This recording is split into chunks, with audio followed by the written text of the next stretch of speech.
Hello and thank you for joining us. I'm Cody Proctor. This is the KREM 2 News Week in Review, where each weekend we bring you headlines from the past week in the Inland Northwest.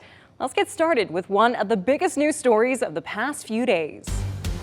Well, tonight, Kootenai County Sheriff's Office is investigating this deadly incident here in the Fernan community. We do know one person died after a tree fell on their home. We're standing at the edge of that house's driveway here, and if you can see behind me, the tree that fell was really close to the home. It was right at the front door there, and the wind just uprooted it, and you can see it just fell directly down the middle of the house. Now, we captured the moment this afternoon when crews removed the tree trunk from the home. Eventually, we could see the full extent of the damage. Now, the sheriff's office says the tree fell and struck a 55-year-old man while he was sleeping in bed. This also trapped a few other people who were inside, but they escaped without any serious injuries. Now, this all happened at about 6 this morning, and throughout the afternoon, worried neighbors passed by looking on in shock. Some tell me they are heartbroken to learn of the loss here. It's just devastating because we pass by here every day. The displays they put out here, it's a joy to us to come by, and every time we go to the store, we always swing by here before we go home. The people are super nice. It's just a shame. Now, many neighbors say it's common for trees to fall here in this area during severe windstorms. Some even remember a few close calls over the year, but nothing deadly until today. Reporting in Coeur d'Alene, Amanda Roldy, KREM 2 News. Well, Avista Utilities says about 80,000 customers lost power, and throughout today, they have restored power to up to 39,000 customers. But they warn some people, specifically in North Idaho, may be without power through the weekend. Most of our folks were getting ready to be here at work by 4:35 o'clock this morning. Avista officials are calling the storm historic. They say they assessed winds at over 80 miles per hour. About 5:30 or so, I heard this loud crash, and then it sounded like a small explosion. To compare, they say the 2015 wind event had 71 miles per hour winds, and in 2021, winds peaked at 76 miles per hour. They say the most impacted areas were in North Idaho, for example, Coeur d'Alene, Sandpoint, St. Mary's, Kellogg, and Silver Valley. So much so, the conditions even trapped some Avista employees in their homes, delaying some restoration work. Broadly assessing the damage, and that's really the state we're in right now because of that broad footprint. As of this afternoon, more than 20 sections of the power grid were still down, causing outages, but over 45 Avista crews and 30 vegetation crews are currently working to restore power and clean debris. However, today's conditions still cause some issues for operating teams. Right now, with the sustained winds, we normally count on helicopters to assess the damage, but the winds are still too strong, and we're having to do all of our assessment from the ground. As I was out and about today, from the neighbors I talked to, they say they are thankful. I think it's actually pretty remarkable they're here this fast. We don't think much about the power until it's gone, and so it's really nice when we have an opportunity to see them in action, putting things back up. We know they work hard, and these are cold, bitter conditions that it's tough to work in, so we're glad that they're out there doing it for us.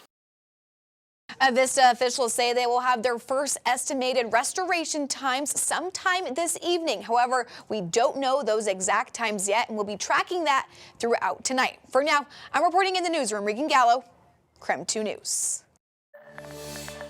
From flooding to these high winds, the Pacific Northwest just cannot catch a break from Mother Nature this month, but now the focus is on recovery. After waking up to destruction Wednesday morning, I saw the transformer blow up. Residents like Ian Hansen are trying to figure out what next steps look like following the severe winds across the Inland Northwest. Well, it's a little weird, to be honest. It's nice to know there's, friends and family around here that can help because, it'd be tough otherwise. He says it all started around 6 in the morning when a neighbor's tree snapped in half and fell onto his property, not only taking down nearby power lines, but also destroying his garage in the back, trapping his car inside. A bit unfortunate. Didn't expect that today. An unfortunate circumstance arborist Curtis Point is all too familiar with. My first call came in at 6 o'clock this morning. I was out the door 30 minutes later looking at trees. I took a fir tree off a guy's house this morning. Although unpredictable, Point says damage from falling trees is often preventable. I've yet to hear of a tree company that doesn't give free quotes in this area, so it costs you absolutely nothing to get a professional's opinion on whether it should come out. So definitely worth making a call. Here are some tips that you at home can take before deciding whether or not to make that call. First, look for any sort of deformities in your trees. Some branches or limbs could be weaker, so it's easier to get knocked down. Next, if you notice you have a heavy leaning tree, check the ground around the tree to see if it's rising. Point says soil conditions did not help when it came to keeping some of these trees rooted because of all the rain we've seen so far this year. If you are noticing anything like that, call a professional. I'm sure for some it's definitely a wake-up call. I would just say, now that you've been woken up, get that free quote, and if you can, schedule to get your tree taken care of if it needs to be taken care of. As for Hanson, until he can get his power back on, he's using a generator to keep his food from spoiling. Surprisingly, though, he's in good spirits about the future. What can I say? You know, we've got our health, everybody's okay. You know, it's just property. It'll be fine. We'll figure it out. For more resources on what to do with some of the debris that might come from the aftermath of these severe winds, you can just head to our website, KREM.com. In North Spokane, Christian Garza, KREM 2 News. As we go to break, here's a check of your forecast.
Welcome back to the KREM 2 News Week in Review. It has been a busy week all across the inland Northwest, so let's catch you up on some of the news you might have missed.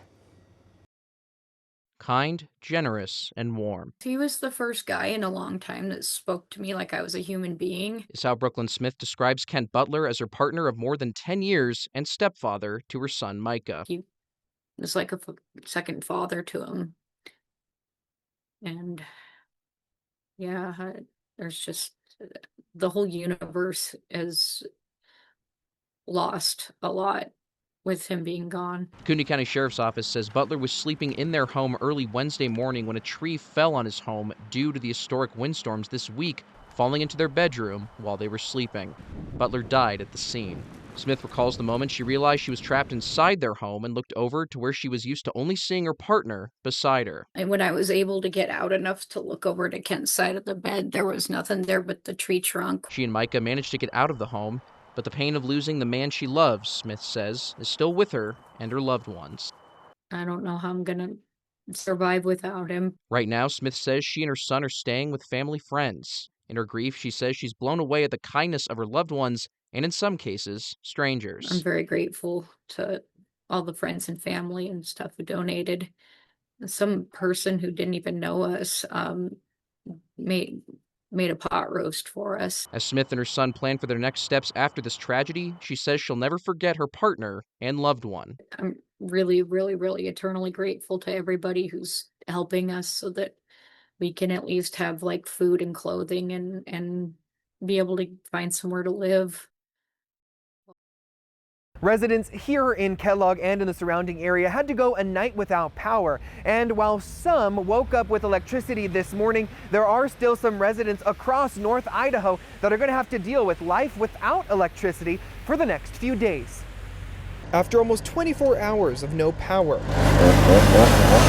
North Idaho residents are now in recovery mode following the severe windstorm across the inland Northwest. Well, it's really nerve-wracking when power goes out, obviously. Some businesses are open, like Radio Brewing in Kellogg. I have a blonde, I've got a Mexican lager. Which Megan Erickson says is a sigh of relief, a complete 180 from how she felt when the power went out initially. We're far away from a lot of resources, so that makes it harder to get gas and get power and get groceries and stuff like that. But some businesses remain closed until power comes back on. Wesley Hedrick, a miner, says he basically has the rest of the week off. It was a pretty crazy drive home. There was about 6 or 7 trees that I saw that went down over the freeway from Mullen back here. Miners like Hedrick in the Silver Valley joined the almost 2,000 people waiting until this weekend to get their power back on. We are trying very hard to get every last customer back on. Paul Good, the electric director of operations with Avista, says 350 crews are working 24/7 to bring the power back on across the region.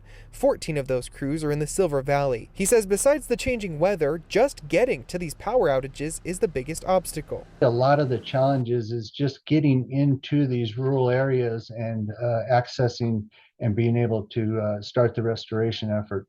Good says depending on the damage and conditions, it could take crews up to 8 hours to replace these power poles. Avista released a statement saying North Idaho residents should expect power to be fully restored by Saturday or Sunday. Most of my customers today have come in from the community that their power is still out. An added stress for families across the Silver Valley, especially for Hedrick and his family, who are preparing for a different type of stress. We're about to have a baby, so I gotta make sure that everything's good here.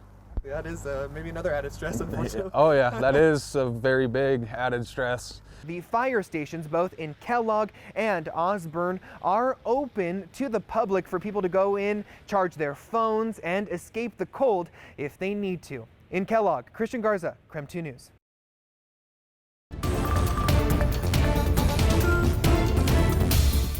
Thanks for joining KREM 2 News this weekend. I'm Cody Proctor. Right now, we're taking a look back at some of the news stories from the past week in this edition of the KREM 2 News Week in Review. Well, this is a big step toward resolving years of uncertainty around emergency communications here in Spokane County. With this agreement, leaders are stressing one key message. If you call 911, help will still answer.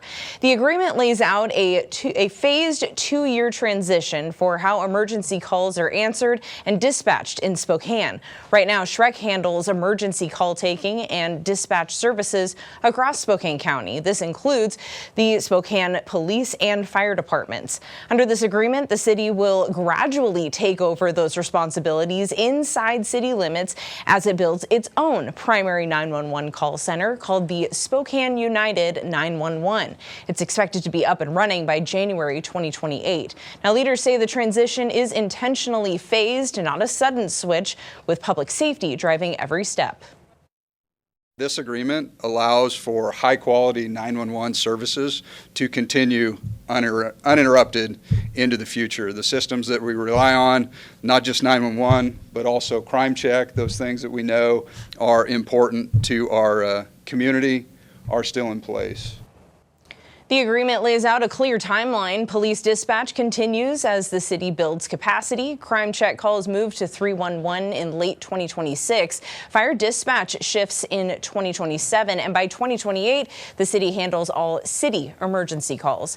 Now, leaders stress that regional coordination remains critical, especially during wildfires, storms, and other emergencies that don't stop at city or county lines. Reporting in the newsroom, Amanda Rowley, KREM 2 News.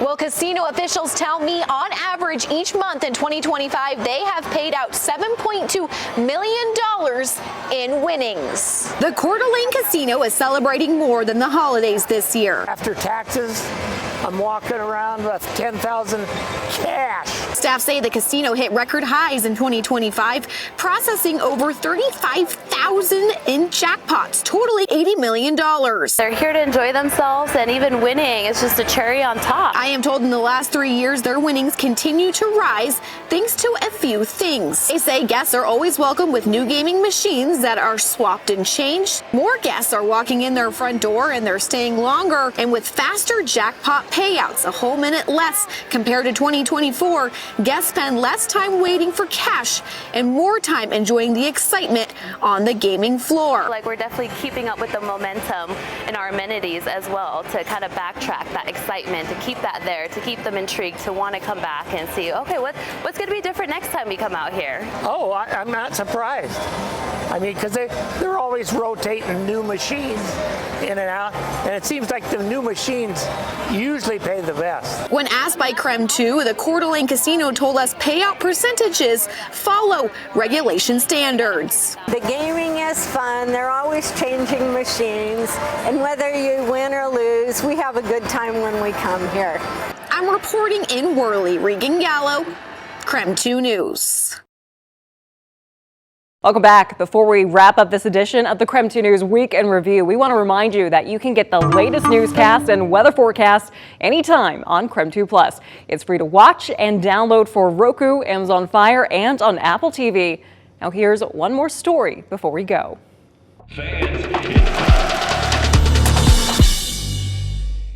There's no place like home for the 36th head football coach of the Washington State Cougars. Prosser native Kirby Moore returns to the state of Washington, hoping to bring Washington State to the forefront of the new Pac-12 conference. It feels great to be home. I grew up watching Cougar football success, right? Rose Bowls, Mike Price, Bill Doba, and there's the ability right now, right, to win in this new Pac-12 footprint, and this was an incredible opportunity here in Pullman. He's incredibly calculated. His energy is palpable. You can feel it when you're around him. He talked about culture, he mentioned chasing the two dreams, which again, we're here to develop not just the athletic part, but the student part as well in life beyond football. He understands how to build programs. He's had to build programs on the offensive side with where he's been, and the coaching tree that he comes from speaks for itself. The Moore coaching bloodline is now complete, and New Orleans Saints head coach Kellen Moore believes brother Kirby is the right man at the right time for Washington State. I'm so fired up for Kirby, so excited for him, Kayla, to be back in Washington, to be at Washington State. It's a program that we kind of grew up rooting for. We're from Eastern Washington. A lot of people from Prosser, Washington, most of that town seems to be all Cougs, and so just really excited for him and for them. And I think it's going to be an awesome opportunity for him. They're going to have a ton of success there. I think they're fortunate to get him. Kirby didn't go here, but he was brought up in the Cougar atmosphere, the whole town of Prosser, Eastern Washington. So he understands what the spirit is here, and it's unique. This is a different place. It's hard to describe unless you've been here. And he understands it. He understands the area. He's recruited all the areas you have to recruit to get players to come here, and I think it's going to be a really good fit. Several current WSU players unsure of their future attended today's press conference, and Coach Moore had a message for them about staying in Pullman. First, I think it's for them to finish, right? Finish this thing the right way, finish this for the seniors, for this team. You only get one more opportunity. And then, moving forward, we're going to have an attacking style, right? On offense, defense, special teams, right? You got to throw to score, run to win in the fourth quarter, right? They might know we're running. We got to find a way to finish the game there on defense, creating turnovers, special teams, best players playing. And then as the staff, right, gets assembled here, getting them in communication with our players really, really quickly. Coach Moore now has a great opportunity to scout his future team as the Cougs get set to play in the famous Idaho Potato Bowl against Utah State coming up on Monday morning. For now, reporting at Giesa Field in Pullman, Andrew Quinn, KREM 2 Sports. Thank you for spending part of your weekend with us on the KREM 2 News Week in Review. Be sure to keep it here on KREM 2 for more news and weather updates.